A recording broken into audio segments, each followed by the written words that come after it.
Bismillahirrahmanirrahim. Assalamualaikum warahmatullahi wabarakatuh. Baiklah, kali ini kami akan mempersembahkan sebuah video tutorial yang bertemakan pernikahan yang berlaku di Indonesia. Tentu kawan-kawan semua sudah penasaran dengan apa yang akan kami suguhkan. Silahkan saksikan.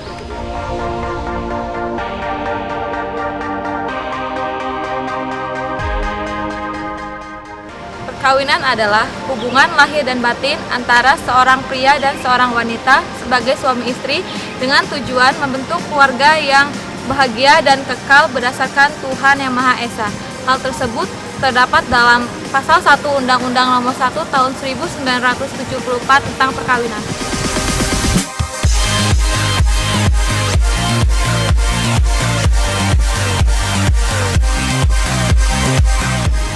Ya, bicara tentang perkawinan, ada beberapa syarat dalam melakukan perkawinan.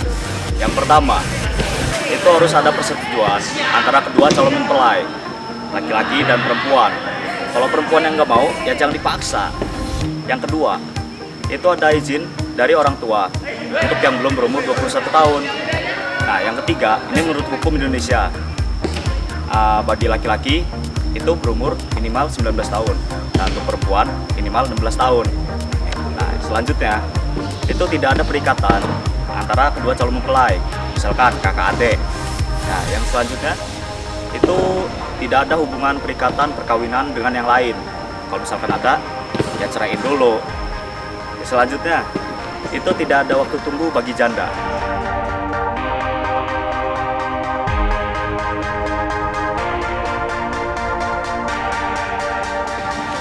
Di sini saya akan membahas tentang asas perkawinan yang tercantum dalam Undang-Undang Nomor 1 Tahun 1974. Di dalam asas perkawinan terdapat beberapa sub-sub bagian. Di antaranya yang pertama adalah membentuk keluarga yang bahagia dan kekal. Pada dasarnya, semua orang pasti ingin mempunyai keluarga yang bahagia dan kekal. Untuk itu, seorang suami dan seorang istri harus saling melengkapi untuk mencapai kesejahteraan spiritual maupun kesejahteraan material. Yang kedua, perkawinan berdasarkan hukum agama. Menurut agama, perkawinan yang sah adalah perkawinan yang dilakukan oleh seorang laki-laki dan seorang perempuan yang menganut agama yang sama. Nah, di Indonesia sendiri, perkawinan harus memiliki agama yang sama, tidak boleh berbeda agama.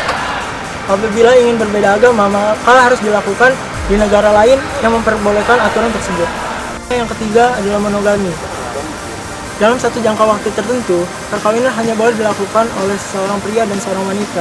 Artinya dalam waktu yang sama, seorang suami tidak boleh menikah lagi dengan wanita yang lain, kecuali apabila istrinya meninggal dunia, atau istrinya sudah diceraikan, atau istrinya tidak bisa memenuhi kewajibannya sebagai seorang istri. 4. Kematangan umur calon mempelai.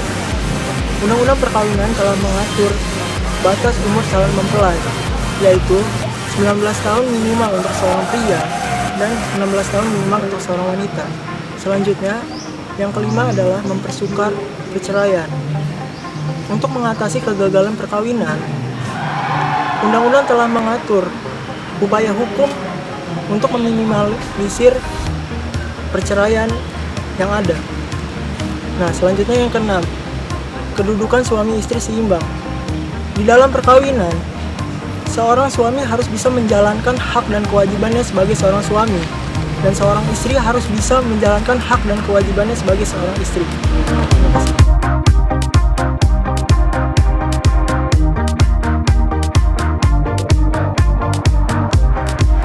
Saya akan menjelaskan tentang keabsahan perkawinan. Perkawinan akan dianggap sah apabila dilakukan menurut hukum masing-masing agama dan kepercayaannya. Tiap-tiap perkawinan akan dicatat dalam perundang-undangan yang berlaku. Pencatatan perkawinan akan dilakukan di KUA bagi seorang yang beragama Islam dan di kantor catatan sipil bagi seorang yang beragama non-Islam. Bagaimana dengan perkawinan sirih? Di sini saya akan menjelaskan bahwa perkawinan sirih tidak diakui oleh hukum di Indonesia dan tidak memiliki hak dan kewajiban. Namun, jika perkawinan itu tetap dilakukan, akan dianggap sah menurut ajaran agama.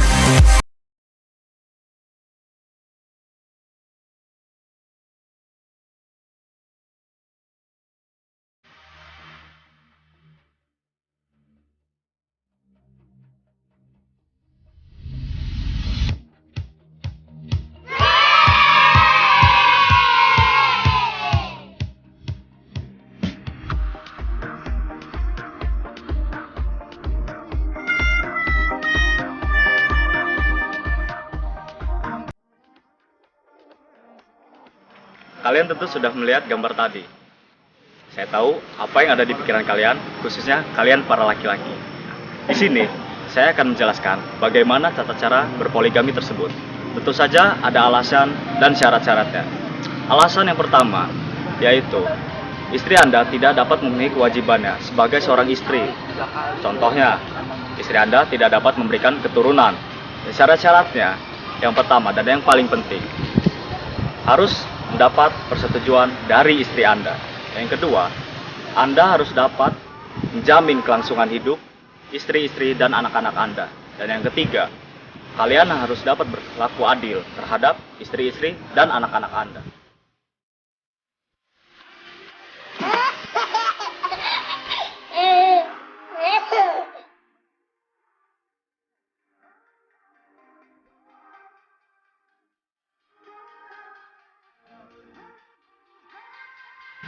Baiklah, kali ini saya akan menjelaskan tentang perkawinan campuran. Perkawinan campuran itu sudah diatur pada pasal 57 Undang-Undang Perkawinan yang berbunyi bahwa perkawinan campuran adalah perkawinan antara dua orang yang ada di Indonesia yang tunduk pada hukum yang berbeda karena adanya perbedaan kewarganegaraan dan salah satu pihaknya berkewarganegaraan Indonesia. Ada dua pendapat tentang perkawinan yang menjelaskan tentang pasal 57 Undang-Undang Perkawinan ini. Pandangan pertama yaitu perkawinan campuran dalam arti luas, yang dimana perkawinan ini bersangkutan juga dengan perkawinan berbeda agama. Dan pandangan kedua yaitu perkawinan dalam campuran dalam arti sempit, di mana perkawinan itu tidak berhubungan dengan perbedaan agama. Dan di Indonesia sendiri perkawinan beda agama ini tidak diakui dan tidak dapat disahkan, sebab perbedaan agama itu tidak dapat ditoleransi dalam perkawinan.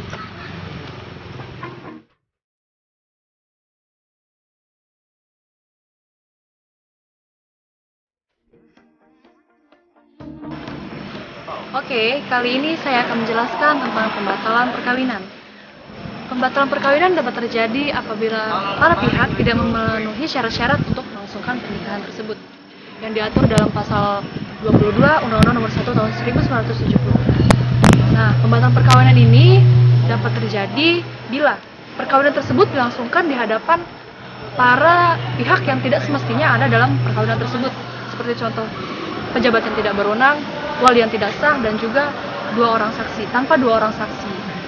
Nah, pembatalan perkawinan itu dapat dilakukan dengan cara mengajukan ke pengadilan negeri daerah atau domisili dari salah satu calon mempelai. Nah, pernyataan itu diatur dalam pasal 24 Undang-Undang Nomor 1 Tahun 1974. Kemudian ada pihak-pihak yang berhak untuk mengajukan pembatalan tersebut, antara lain para keluarga, pejabat yang ditunjuk, pihak-pihak yang berwenang, kemudian wali nikah, dan lain sebagainya. Dan pembatalan perkawinan juga terdapat terjadi apabila terdapat ancaman yang berlangsung dalam proses perkawinan tersebut. Jadi, calon mempelai dapat mengajukan pembatalan jika terdapat intimidasi atau kesalahpahaman dalam perkawinan tersebut.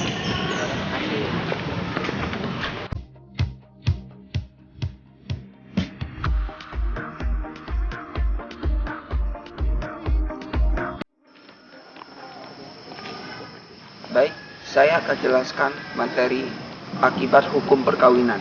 Akibat hukum perkawinan adanya timbul hak dan kewajiban suami istri diatur dalam Undang-Undang Nomor 1 Tahun 1974 pasal 30 sampai 34 yang berisikan tegatan rumah tangga, saling menghormati, seimbang, dan lain sebagainya.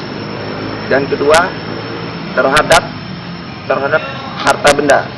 Harta benda diatur dalam Undang-Undang Nomor 1 Tahun 1974 pasal 35 sampai 57 yang berisikan harta bersama, harta bawaan, hadiah, dan warisan. Dan ketiga, terhadap kedudukan si anak. Nah, terhadap kedudukan si anak ini ada anak yang sah dalam perkawinan dan sebaliknya anak yang tidak sah dalam perkawinan. Dan terakhir, hak dan kewajiban orang tua dan anak yang diatur dalam pasal 45 sampai 49 yang mengenai bahwa orang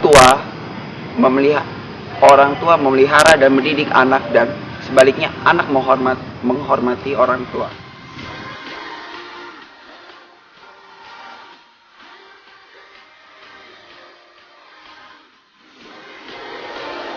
Baik, di sini saya akan menjelaskan tentang putusnya perkawinan. Putusnya perkawinan adalah proses di mana berakhirnya suatu hubungan antara seorang pria dan seorang wanita sebagai suami istri yang disahkan secara hukum maupun agama. Baiklah, akibat putusnya hubungan perkawinan itu telah dimasukkan ke dalam pasal 113 KHI yang berisi tentang 1, yaitu kematian, 2, perceraian, dan 3, putusan pengadilan. Alasan putusnya perkawinan sudah diatur juga dalam pasal 116 KHI, yaitu 1, karena salah satu pihak meninggalkan pihak lain selama 2 tahun berturut-turut tanpa izin dari pihak yang bersangkutan. 2, karena mengalami hukuman penjara selama 5 tahun setelah perkawinan itu berlangsung. 3, yaitu terjadi penganiayaan atau penyiksaan selama hubungan perkawinan. 4, adanya cacat fisik maupun mental akibat tidak dapat melakukan kewajibannya sebagai suami maupun istri. 5, yaitu terjatuhnya talak dari suami. Talak, yang dimaksud dengan talak adalah suatu pengumuman dari seorang suami untuk mengakhiri hubungan perkawinan dengan istrinya yang dikemukakan di dalam pengadilan agama.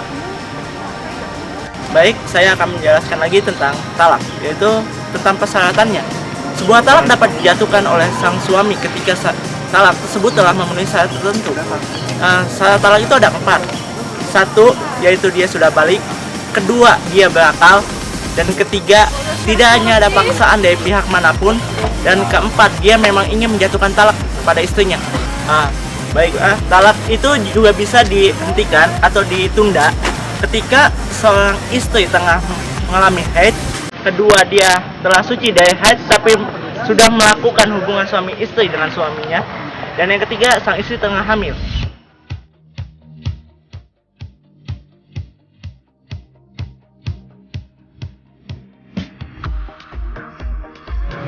Saya akan menjelaskan tentang pencatatan dan tata cara perkawinan. Pencatatan tersebut kita lakukan dengan secara lisan kepada pihak pegawai perkawinan. Jadi kita sampaikan secara lisan bahwa maksud kita ingin melaksanakan sebuah perkawinan. Setelah itu pihak pegawai akan melakukan pengawasan atas apa yang telah kita isi di dalam formulir tersebut. Jadi setelah yang dilihat dalam formulir tersebut dirasa sudah memenuhi syarat, maka pernikahan pun dapat segera dilaksanakan.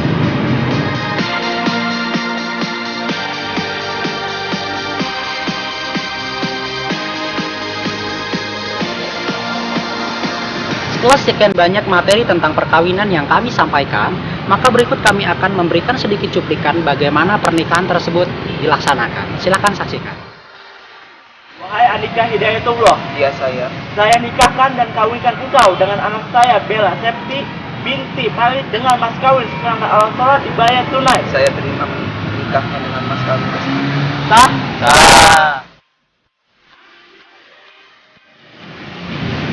Demikianlah video tutorial yang dapat kami persembahkan. Semoga bermanfaat dan dapat menambah ilmu bagi rekan-rekan semua yang menyaksikan. Terima kasih.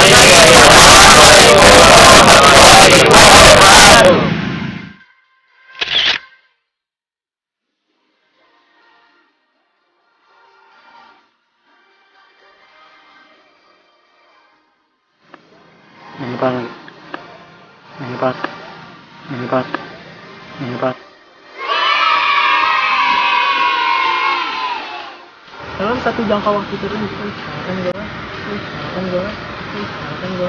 malah langsung itu nyantu.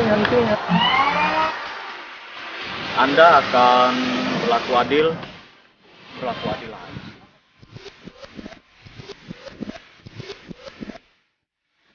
Semoga bermanfaat dan cepat.